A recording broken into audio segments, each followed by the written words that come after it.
What is up guys, Boris here, and today I'm coming to you guys with a tutorial on last hitting. This is an advanced technique that will help you guys take down enemies with high defense such as turtles and crabs very efficiently, and pretty much will ensure that you get the maximum number of hits in. That way you don't end up taking extra damage that you didn't mean to. Without further ado, let's get into what its technique is.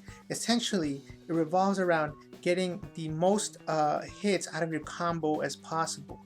And for those of you guys who don't know what combo is the number of hits that each unit will deal to the opposing enemy. Now, the number of hits varies from character to character, but that doesn't mean that they deal their damage that many times. It just means that it takes that many hits to deal their overall damage.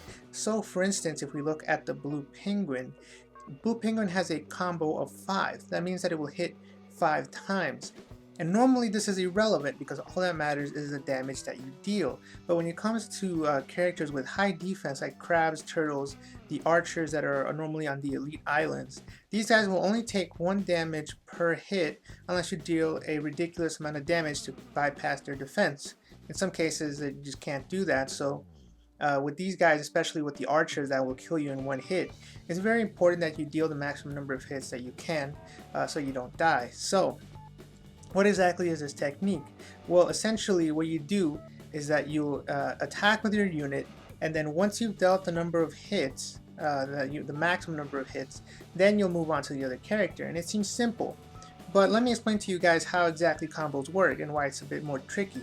Now combos, the way it works is, let's say like I talked about the Blue Penguin that deals a combo of 5. That means that if you just press the penguin button, you're gonna get automatically 2 hits no matter what. You always get the number of combo minus 3 hits guaranteed. Then if you get a good, you'll get an extra hit, so that's 3. If you get a great, that's 4, and if you hit a perfect, that's 5. However, there's other ways to get the 5 other than getting a perfect, and there's only one way to do it, and that is to just don't press the button at all. If you don't press the button at all, it'll go past the perfect timing and you'll actually end up getting a miss, but not an early miss, a late miss. That's why I call it late hitting, because essentially you're trying to hit the button as late as you can. That way you can ensure that you get the maximum number of hits and then before you move on to the other character. And so that's why it's kind of counterintuitive. If you want to hit the most number of hits, you think you need to get a perfect, which is what I used to think, but really all you have to do is get a miss, a late miss. So the best way to do this is to look at the number underneath the unit that you're hitting. So if you're hitting a unit with, like I said, something that has a lot more defense than what you're attacking with, you will deal damage in increments of 1.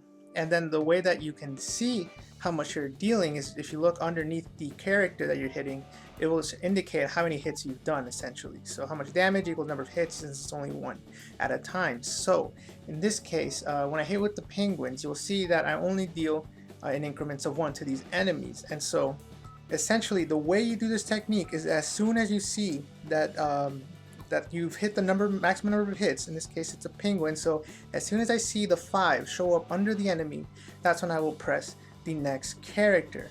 The important thing here is that it doesn't matter, like I said, it doesn't matter if you get a perfect. Sometimes you'll get a perfect with this, sometimes you won't. It doesn't matter.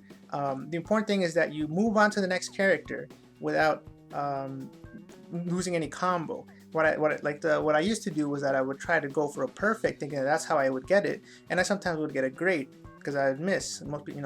Everyone misses from time to time. So once I saw this, then I just always wait till after the perfect, and then I'm going to the next character. So this is a perfect way for you guys. So I said take on characters like the archer, who you guys know that if you let him live, then he'll definitely take you out. So I hope that this tutorial was helpful for you guys. Hopefully it will help you guys in the future to take down enemies with tough defense. And until next time, thanks for watching.